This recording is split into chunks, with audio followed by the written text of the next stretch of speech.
समुद्र की अथाह गहराइयों के पार स्वर्ण से चमकती पर पाप से भरी एक नगरी खड़ी है, लंका। जहां वैभव है पर धर्म का नाम नहीं, जहां शक्ति है पर मर्यादा का अस्तित्व नहीं। इस अंधकारमय नगरी में एक सूक्ष्म छाया आकाश को चीरती हुई प्रवेश करती है। वह कोई साधारण वानर नहीं, वो है रामदूत, अटूट भक्ति और अपार शक्ति का प्रतीक, हनुमान। हनुमान अपने सूक्ष्म रूप में हर गली, हर महल, हर छाया को पार करते हुए आगे बढ़ रहे हैं। उनकी दृष्टि केवल एक लक्ष्य पर टिकी है, माता सीता, जिनका हर श्वास केवल राम का नाम ले रहा है। पर ये लंका है, यहां हर कदम पर छल है, हर मोड़ पर संकट। राक्षसों की हंसी, अग्नि की लपटें और भय का साया सब मिलकर इस नगरी को और भी भयानक बना देते हैं। फिर अचानक इस अंधकार के बीच एक प्रकाश प्रकट होता है, एक ऐसा स्थान जहां शांति है, जहां राम नाम की ध्वनि गूंज रही है।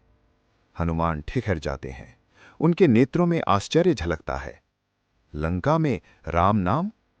वो धीरे धीरे उस प्रकाश की ओर बढ़ते हैं और देखते हैं एक तेजस्वी पुरुष ध्यान में लीन, जिसके होठों पर केवल एक ही नाम है, राम राम, जय श्री राम।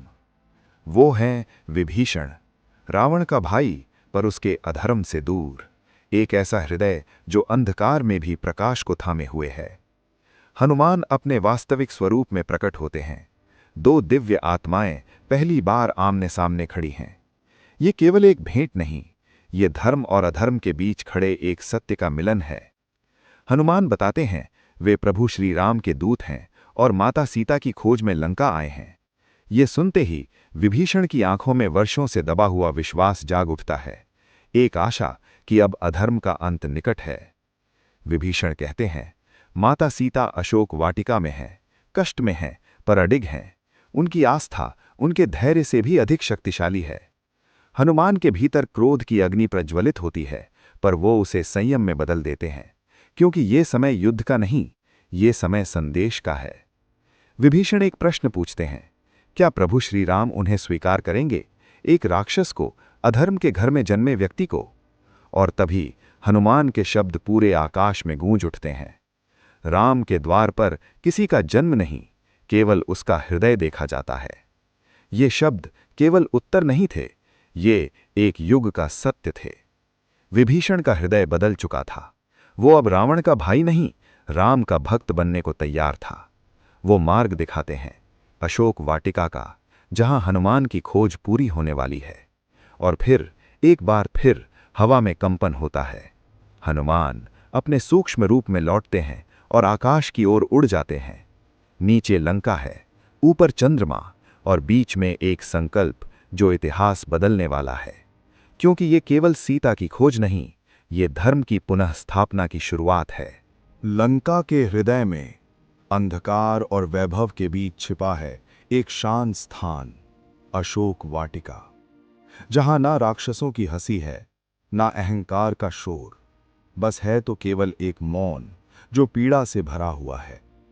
चंद्रमा की शीतल किरणें वृक्षों के पत्तों से छनकर धरती पर गिर रही हैं, और उसी प्रकाश में एक दिव्य आकृति अकेली बैठी है। वो हैं माता सीता, राजमहलों की नानी, आज एक वृक्ष के नीचे साधारण वेश में, परंतु उनके तेज में कोई कमी नहीं। उनकी आंखों में आंसू हैं, पर विश्वास अटूट है। हर श्वास में केवल एक ही नाम, राम। वियोग की अग्नि में तपती हुई पर आस्था की शक्ति से अडिग खड़ी माता सीता सहनशीलता और पवित्रता का साक्षात रूप बन चुकी हैं। अंधकार उन्हें घेरने का प्रयास करता है, पर एक सूक्ष्म दिव्य प्रकाश उन्हें हर ओर से सुरक्षित रखता है। ये केवल एक स्त्री नहीं, ये धर्म की आत्मा है जो हर परिस्थिति में अडिग रहती है। और तभी वृक्षों की शाखाओं के बीच एक और दृष्टि उन्हें निहार रही है। वो हैं हनुमान, प्रभु राम के दूत जो अपने लक्ष्य तक पहुंच चुके हैं। उनकी आंखों में आश्चर्य नहीं, श्रद्धा है, भक्ति है और एक गहरा संतोष कि उन्होंने अपनी माता को खोज लिया है। क्षण भर के लिए समय जैसे थम जाता है। एक ओर वियोग में डूबी आस्था, दूसरी ओर सेवा में समर्पित भक्ति। हनुमान के हृदय में भाव उमड़ पड़ते हैं। उनकी आंखें नम हो उठती हैं। ये केवल एक दर्शन नहीं, ये एक मिलन है, भक्ति और श्रद्धा का। अब अंधकार अधिक देर टिक नहीं पाएगा, क्योंकि आशा का दीप जल चुका है।